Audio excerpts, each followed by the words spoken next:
ವಾಣಿಜ್ಯ ನಗರಿ ಚಿಂತಾಮಣಿ ತಾಲೂಕಿನಲ್ಲಿ ಖಾಸಗಿ ಬಸ್ ಮಾಲೀಕರ ಬೇಜವಾಬ್ದಾರಿತನ ಹಾಗೂ ನಿರ್ಲಕ್ಷ್ಯ ಧೋರಣೆ ಮಿತಿಮೀರಿದ್ದು ವಿದ್ಯಾರ್ಥಿಗಳು ಮತ್ತು ಸಾರ್ವಜನಿಕರ ಜೀವದ ಜೊತೆ ಚೆಲ್ಲಾಟವಾಡುತ್ತಿರುವುದು ಮುಂದುವರೆದಿದೆ. ಬಸ್ಗಳ ಒಳಗೆ ನಿಲ್ಲಲು ಜಾಗವಿಲ್ಲದಿದ್ದರೂ ಕೇವಲ ಹಣದ ಆಸೆಗೆ ಬಸ್ ಸಿಬ್ಬಂದಿ ಜನರನ್ನ ಕುರಿ ತುಂಬುವಂತೆ ತುಂಬುತ್ತಿದ್ದಾರೆ. ಚಿಂತಾಮಣಿ ಕಡೆಯಿಂದ ಗ್ರಾಮೀಣ ಪ್ರದೇಶಗಳಿಗೆ ಹೋಗುತ್ತಿರುವ ಖಾಸಗಿ ಬಸ್ ಒಂದರ ಫುಟ್ಬೋರ್ಡ್ ಮೇಲೆ ತೂಗಾಡುತ್ತಾ ವಿದ್ಯಾರ್ಥಿಗಳು ಪ್ರಯಾಣಿಸುತ್ತಿರುವುದು ಸ್ಪಷ್ಟವಾಗಿ ಕಾಣಿಸುತ್ತಿದೆ. ಅಷ್ಟೇ ಅಲ್ಲದೆ ಬಸ್ಸಿನ ಟಾಪ್ ಮೇಲೂ ಹತ್ತಾರು ವಿದ್ಯಾರ್ಥಿಗಳು ಯಾವುದೇ ಸುರಕ್ಷತೆ ಇಲ್ಲದೆ ಕುಳಿತುಕೊಂಡು ಪ್ರಯಾಣಿಸುತ್ತಿರುವುದು ತೀವ್ರ ಆತಂಕಕ್ಕೆ ಕಾರಣವಾಗಿದೆ. ಬಸ್ನ ಚಾಲಕ ಅತಿ ವೇಗವಾಗಿ ಮತ್ತು ಅಸಮರ್ಪಕ ರಸ್ತೆಗಳಲ್ಲಿ ಬಸ್ ಚಲಾಯಿಸುತ್ತಿದ್ರು ಬಾಗಿಲಲ್ಲಿ ನೇತಾಡುತ್ತಿರುವವರ ಬಗ್ಗೆ ಕನಿಷ್ಠ ಕಾಳಜಿಯನ್ನು ಕೂಡ ತೋರುತ್ತಿಲ್ಲ.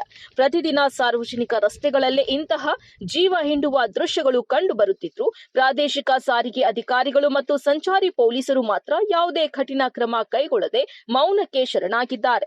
ನಿಯಮ ಉಲ್ಲಂಘಿಸುವ ಇಂತಹ ಬಸ್ಗಳ ವಿರುದ್ಧ ಕಠಿಣ ಕಾನೂನು ಕ್ರಮ ತೆಗೆದುಕೊಳ್ಳುವ ಕೆಲಸವಾಗುತ್ತಿಲ್ಲ ಎಂಬ ಸಾರ್ವಜನಿಕರ ಆಕ್ರೋಶಕ್ಕೆ ಈ ದೃಶ್ಯಗಳು ಸಾಕ್ಷಿಯಾಗಿವೆ.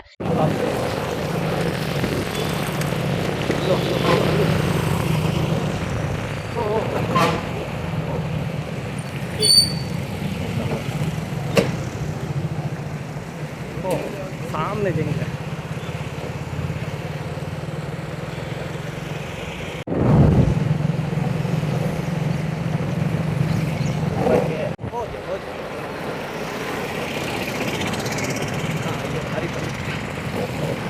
ऊपर देखो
ಗ್ರಾಮೀಣ ಮತ್ತು ಅರೆ ನಗರ ಪ್ರದೇಶಗಳಲ್ಲಿ ಸರ್ಕಾರಿ ಬಸ್ಗಳ ಕೊರತೆಯನ್ನೇ ಬಂಡವಾಳ ಮಾಡಿಕೊಂಡಿರುವ ಖಾಸಗಿ ಬಸ್ ಆಪರೇಟರ್ಗಳ ಈ ದಂಧೆಗೆ break ಬೀಳಬೇಕಾಗಿದೆ.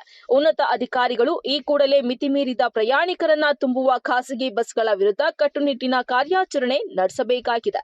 Assam Pasha, MMTV news, Chintamani.